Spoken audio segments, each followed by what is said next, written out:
नमस्कार, देशोन्नतीमध्ये मी ऐश्वर्या शिंदे आपलं स्वागत करते।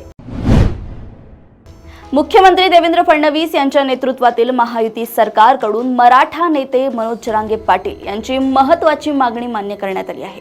राज्य सरकारकडून निवृत्त न्यायमूर्ती संदीप शिंदे यांच्या समितीला पुन्हा मुदतवाढ देण्यात आली आहे। राज्य सरकारने शिंदे समितीला 30 जून 2025 पर्यंत मुदतवाढ दिली आहे। शिंदे समितीची 31 डिसेंबर 2024 रोजी मुदत संपली होती। तेव्हापासून शिंदे समितीने काम थांबवल्याचं पाहायला मिळालं होतं। अंतरवाली सराटीत मनोज जरांगे यांचं उपोषण सोडताना भाजपचे आमदार सुरेश धस यांनी शिंदे समितीसह इतर 3 मागण्यांसाठी सरकार सकारात्मक असल्याचं म्हटलं होतं। त्यानंतर आज सामान्य प्रशासनाकडून शिंदे समितीला मुदतवाढ देण्याचा शासन निर्णय जाहीर करण्यात आलाय। दरम्यान मराठा आंदोलक मनोज जरांगे पाटील यांनी 15 फेब्रुवारीपासून अंतरवाली सराटीत साखळी उपोषण करणार असल्याची घोषणा केली आहे।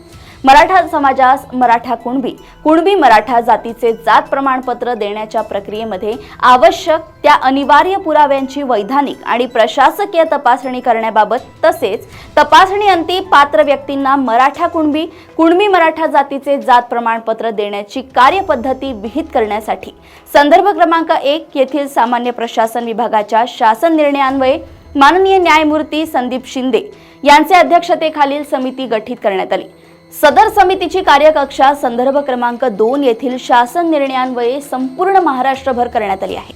संदर्भ क्रमांक 3 येथील शासन निर्णयान्वये सदर समितीस 31 डिसेंबर 2024 पर्यंत देण्यात आलेली मुदतवाढ संपुष्टात आली असल्याने सदर समितीस 30 जून 2025 पर्यंत मुदतवाढ देण्यात येत आहे, असं शासन निर्णयात म्हटलंय।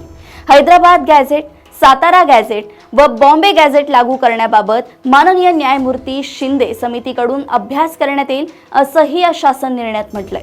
मनोज जरांगे यांच्या मागणीनुसार शिंदे समिती आता हैदराबाद गॅझेट, बॉम्बे गॅझेट आणि सातारा गॅझेटचा देखील अभ्यास करेल।